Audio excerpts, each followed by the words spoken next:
Let us start this segment by discussing a critical aspect of communication, measurement and evaluation. The next session will focus on making measurement work. Chairing the session is someone without whom any discussion on measurement is incomplete. Please welcome Johna Burke, CEO and Global Managing Director of the Association of Measurement and Evaluation, or AMEC. AMEC is a very important partner of ECO, which we greatly acknowledge. Johna has traveled from Arizona to be here today. Please join me as I welcome the speakers for this session. Lian, Regional President for Asia Pacific at the Zeno Group. He has come in from Singapore. Sharing her insights today is also Felicia Nugroho, Director for Analytics and Insights and partner at Maverick, Indonesia. She's also the chair for Asia Pacific at AMEC. She has come in from Jakarta. I also invite Iskren Lilov, Global Marketing Manager at Maverick. He is based in Sofia, and he is also AMEC's Communications Task Force Lead. Over to you, Johna. Thank you so much. Thank you all for being back in right after lunch. You have made an excellent choice, and we support your efforts of making measurement important. So just for the sake of a raise of hands to make sure we get the public shaming spot on, how many of you do not believe measurement is an important part of communication? Thank you. Thank you. There we go. We're starting out on a really strong note, so well done. It is my pleasure to be here with this panel because I think it's such an important conversation.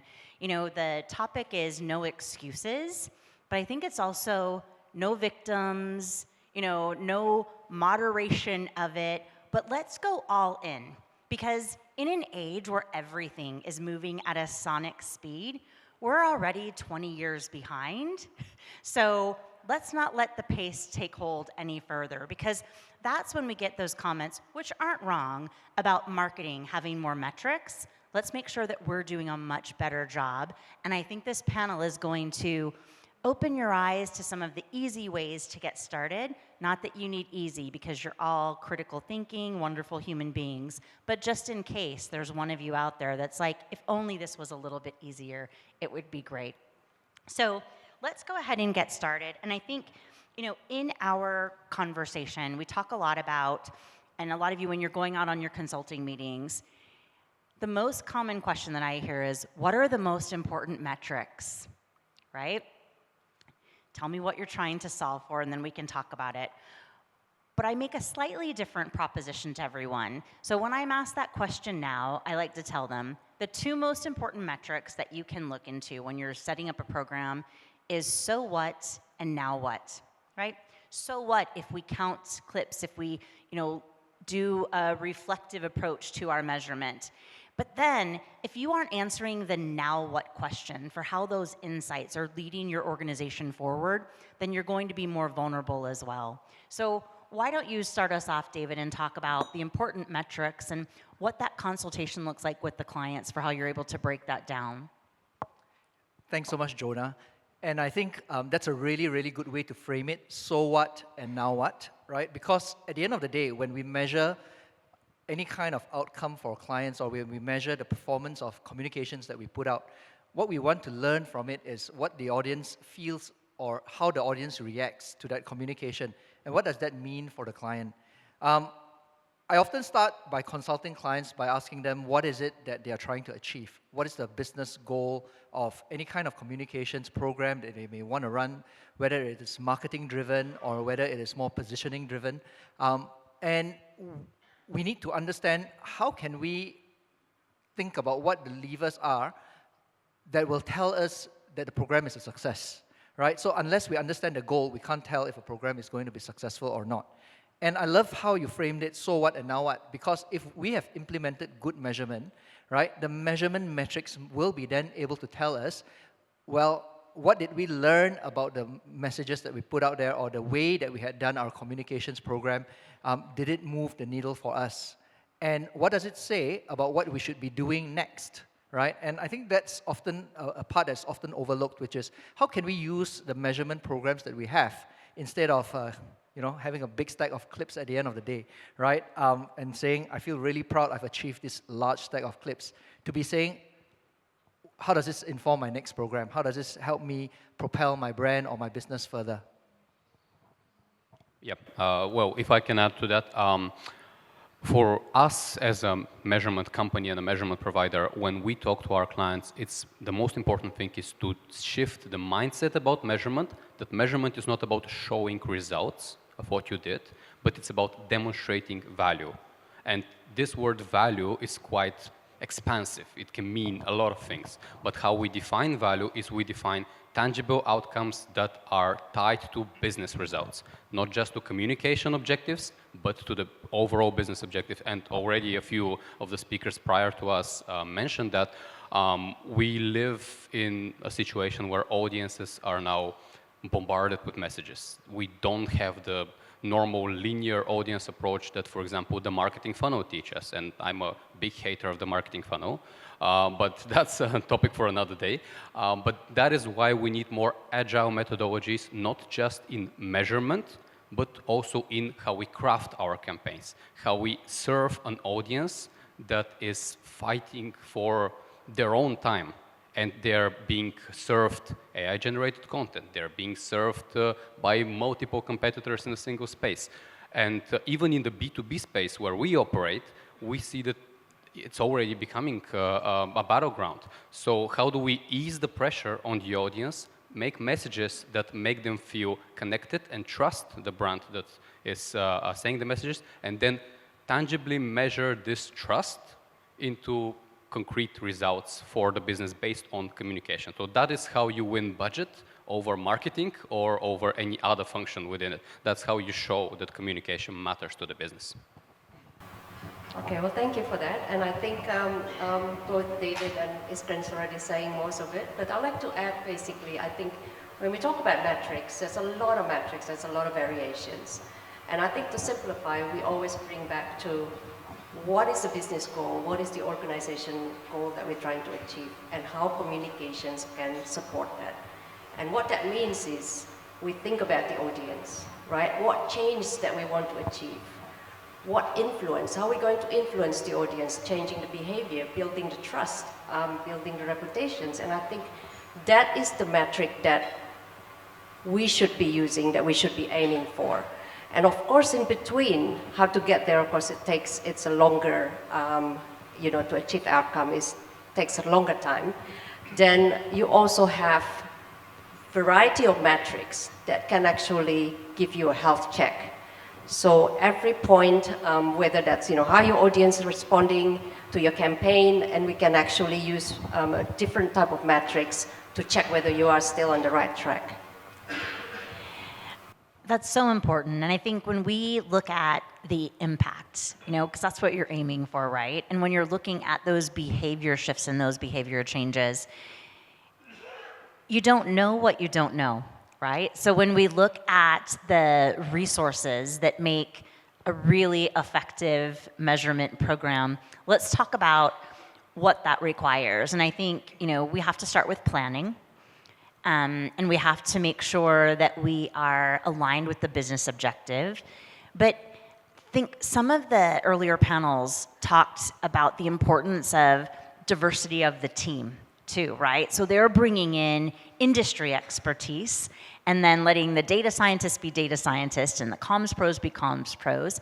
So when you're going into a pitch or you're talking to a client about what that program looks like, how are you addressing that resource piece, and then working that into the budget? Because one thing that is universal for the no more excuses is the client won't give me a budget.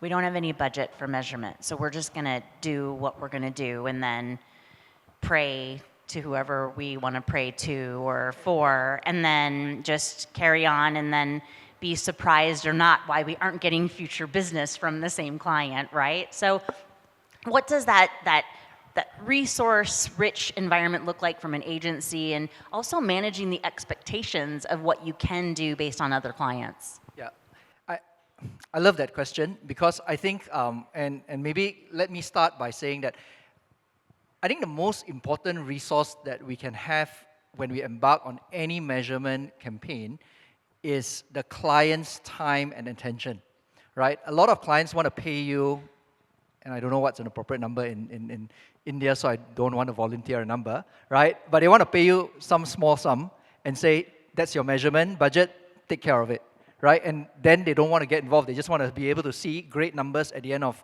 every month or every quarter and tell their bosses that I've done a great job. But that's not the point of measurement, right? As we just said, the point of measurement is to give us a guide in terms of how we can improve, give us a reading of where we are, and tell us what's the way forward. And so, unless we can get the client's time, and better still, if we can get the business stakeholders' time to sit down with us and saying, what really drives the business and how can I measure the impact of communications on that, it's not really helping. And then we can bring in the rest of the resources. We'll have data scientists who are able to figure out an algorithm or a way to connect the dots in terms of the data that we're seeing back to what's driving what kind of impact, right? We'll be able to bring in AI and tools and dashboarding to be able to give you clear visualizations to help inform information. But if the client's not engaged from the beginning, all that's not going to be useful. The third thing I want to bring up is something I think is really important to any chat about measurement is culture. And I think it's not enough to have a tool that you pay for and deploy. No offense to Maverick, right? We love that tool. But it's not enough to say that, oh yeah, I've got Meltwater or any competitor, and they're taking care of our measurement. And that's not enough. You need to invest into building a culture where people are actually looking at the reports and making sense of it, and then taking action. And that's cultural building. And so when we engage with clients and say, okay, look, you want to get into a measurement program, the question I've always got in my mind is, how can I make measurement cultural to my client's organization so that they now use it as a way to inform their strategy and their performance moving forward? And I think that's a really big shift. And that's where we bring in all the other experts. Okay, well, thank you for that, David. And I think I'm going to share our experience at Maverick, and I think building a culture, and that's a really, really important part of it. I think at Maverick we started about 7 years ago. That was the time that, of course, we were still counting clips, still calculating PR values. It got to the stage where we thought, this is just ridiculous. We have to change because we'll be doing, these great campaigns, making a difference, but we just couldn't show it. We couldn't show it not because it didn't deliver the results, but we didn't know how to. We were reporting on the outputs only. So that's it was a turning point when we decided, okay, we have to be smart about this, we need to change. So at that time, we didn't have any resources. We had a very small media monitoring team, but we tried to learn it and we built it. So we used AMEC integrated evaluation framework a lot right from the start.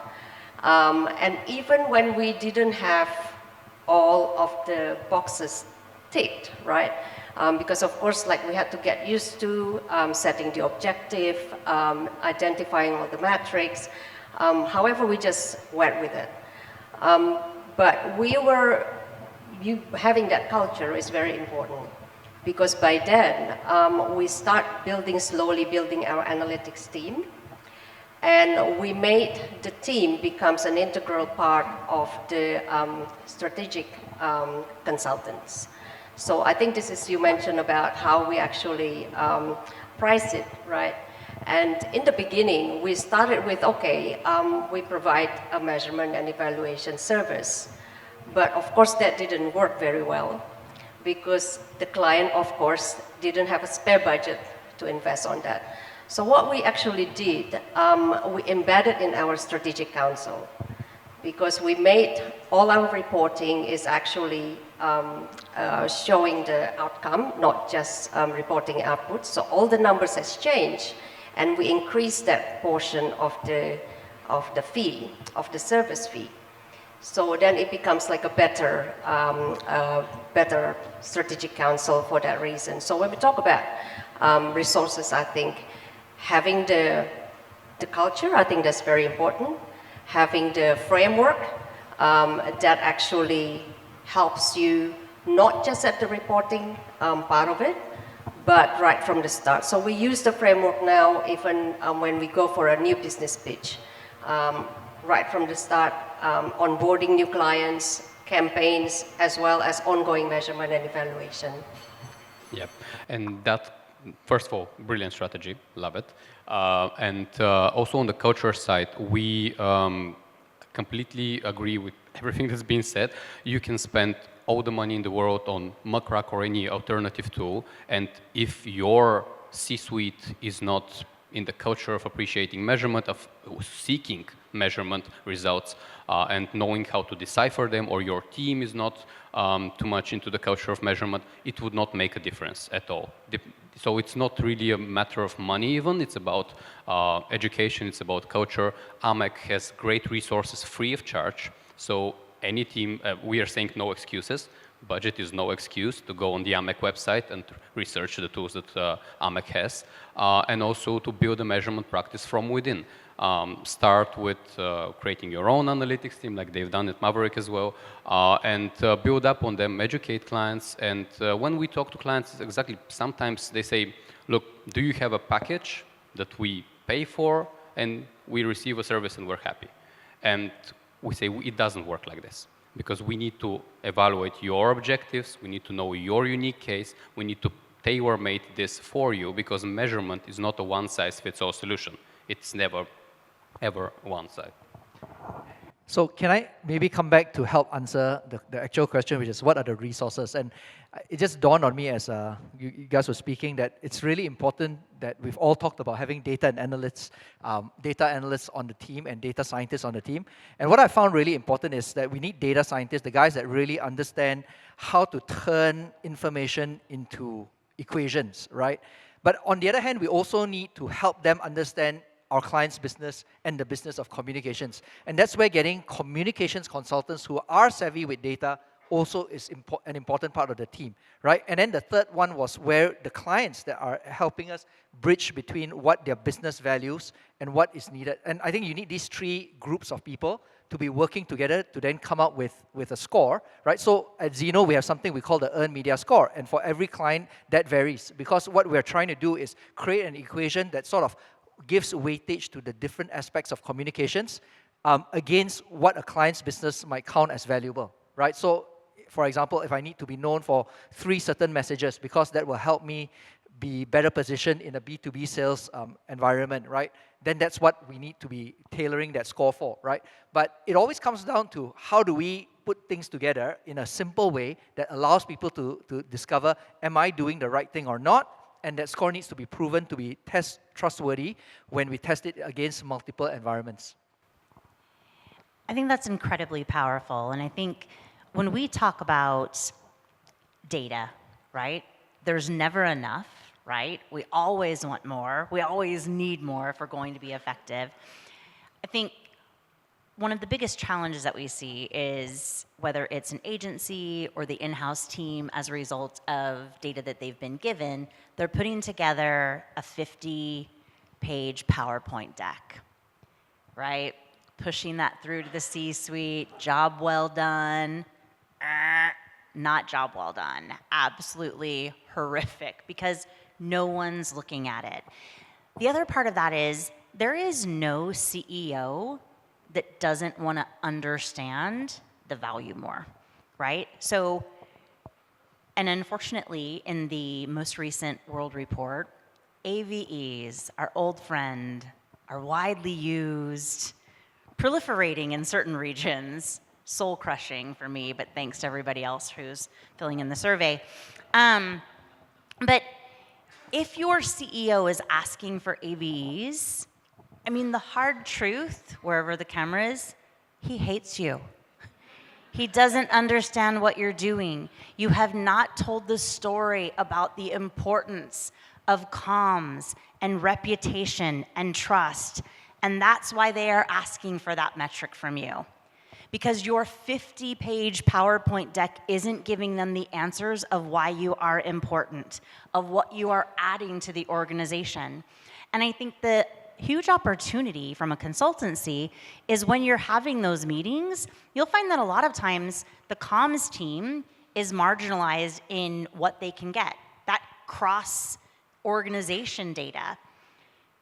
If you get a meeting at the C level and you say, if we understand your data better, that will allow us to identify correlation of some of the messaging and in some of the trust factors that we see out there for reputation. And then also the causation, right? What is that cycle within your organization of where things are starting and where they're going?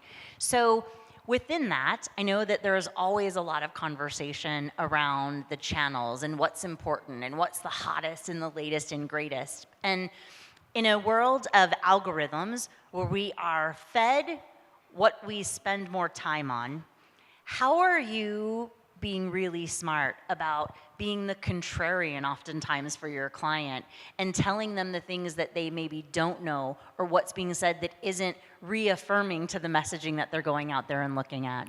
Go ahead and start with you this time, Felicia. Okay, that's interesting, and I think it has been a journey, and I think that educating clients is really important. And I'd like to share like an interesting study that we did last year. We ran a study on the state of corporate communications in Indonesia, where we interviewed 80 corporate communications professionals, mixed from state-owned to private sectors. And truly enough, 70% are still using output to report their success, and of course including AVEs. In addition to that, we actually interviewed some CEOs. So when we did the qualitative study with them, we asked the questions, what do you expect? Are you happy with the report that you're getting? And almost all of them said they're not satisfied because they're expecting better reports, reports that actually demonstrating the impact and also the business impact. So I think that actually shows the gap between what the C-suites are getting and what the comms team are delivering. So, and I think, and this is part of our job as well, and we have been having the conversation with the client, I think, since we started changing our measurement system, that actually changed the way that the quality of conversation we have with the clients, because I think that what David already mentioned, it took us to before when we just reporting, oh, how many news clips, how many news coverage that we had, but it actually took us to conversation, what is the objective? Trying to understand what is the business goal you're trying to achieve, and then start talking about how we can actually design a communications campaign and how to measure the success. So I think in that sense, we have seen the shift. I know that's not always successful, but it is a journey. Well, of course, coming not from an agency side, but from a perspective of working directly with in-house communication teams and agencies who want to improve their measurement journeys, I think the education piece of doing research is extremely important. Maverick does a lot of research, and we have the data to back our claims up. So I think doing research, even if it's small, regional, even if it's related to your niche as a consultant, would definitely be something that would help you in pitching the value of your proposition and increasing your budgets and everything that's been allocated to you by the client. From our side, what we also do when we deliver reports to clients who may not be very accustomed to advanced measurement or who would prefer simpler metrics such as AVE and others that give them peace of mind because it's one number that you can track everywhere.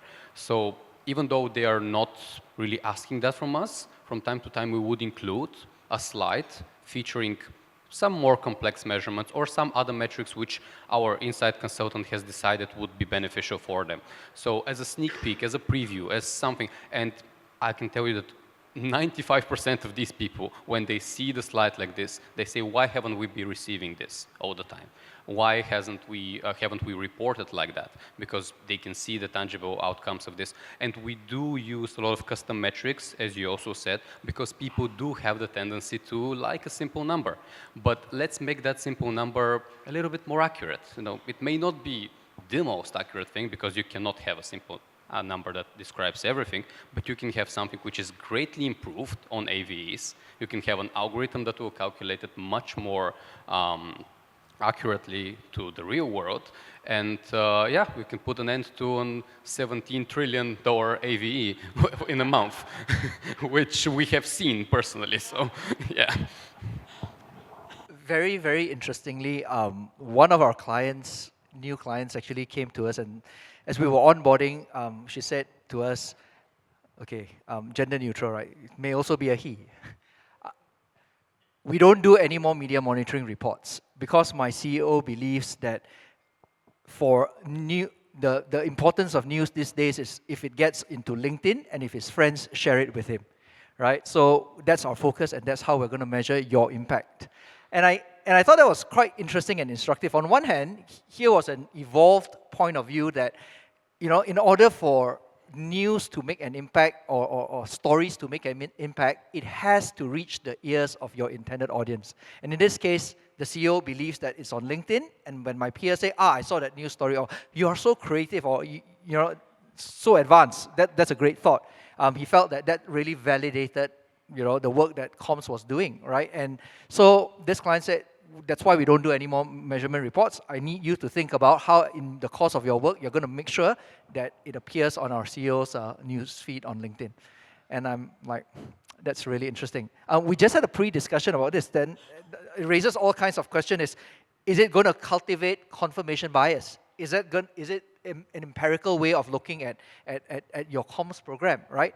It might be really accurate in the context of this company because the company is B2B, it's focused on getting only a very select group of audience that's out there and would be in the know and within the circle of the CEO's friends, right?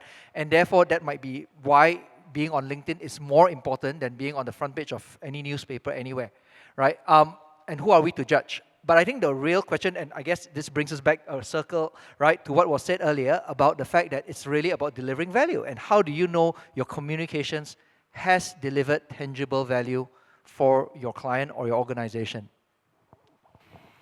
Introducing the Narcissist Index. When your CEO requires only one source of information, it's his LinkedIn channel. That's probably a panel for a future discussion, but one that I think we would all really enjoy.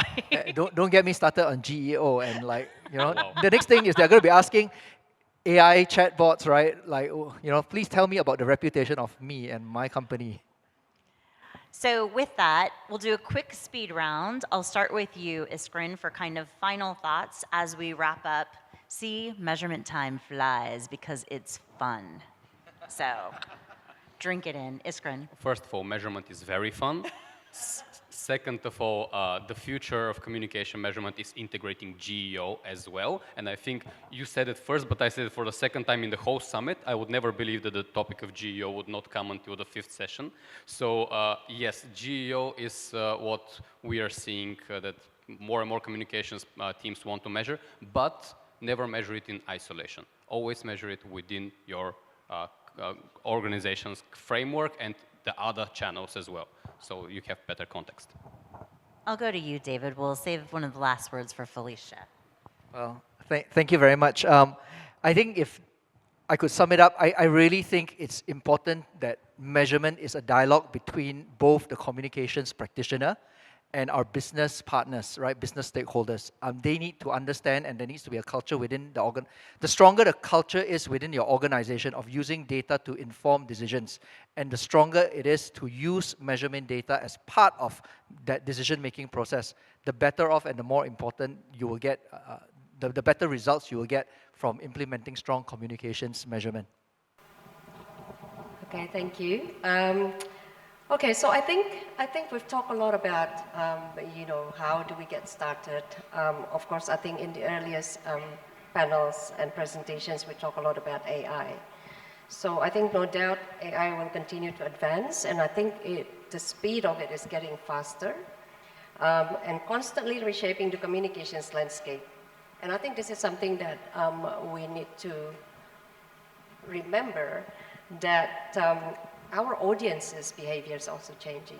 The way they search for information, the way they consume it, the way they trust information. And I think this is something that when we talk about measurement, that is the influence that we're trying to bring, right? And that's what we should be measuring. So, and how do we do this? And I think we are a true advocate of AMEC, and of course you do need a framework, and a framework that is robust and proven. And I think a framework, then it doesn't matter how the technology will change, but the framework will actually continue to keep you grounded. It works as a navigation system for your communications to take you to the future. And I think the second one that is important when we talk about no more excuses, I think we do need to change the mindset, I think. And I think the most difficult part in this, I mean, we've been talking about measurement for decades. And I think the most difficult part is about getting started and doing the change. So I think I want to leave it, my last words. In this new order, we simply just cannot afford to fly blind anymore. Measurement should no longer be the last step, but it is the foundation that helps us to navigate into the future. So I think the question isn't whether we can afford to change how we measure, but it's whether we can afford not to. So powerful, Felicia. And I think, the challenge for each of you is to be brave. Don't fear failure, right? If your chart goes down, if you miss a goal, that's not failure. Not setting a goal that is manageable, that is measurable, that's failure. And that's an important distinction, because when you look around and you wonder why you aren't getting more revenue, more credibility, more budget, more influence within your client, within the organization, it's because of your fear of failure. And so I would say, exercise the ultimate soft skill of bravery. Be bold. Don't fear asking for more data, asking for more information. If your consultancy isn't data-driven, you're falling behind. If your clients aren't data-driven, you can bring them forward in a way that will bind them to you for the future because they trust you. And that is the best adhesive that you can invest in within your organization. Comms is a powerful conduit to understanding behavior, understanding human choices, and understanding value. That's in your control. And as we've said for the last 30 minutes, there are no more excuses. Special round of applause to our panel.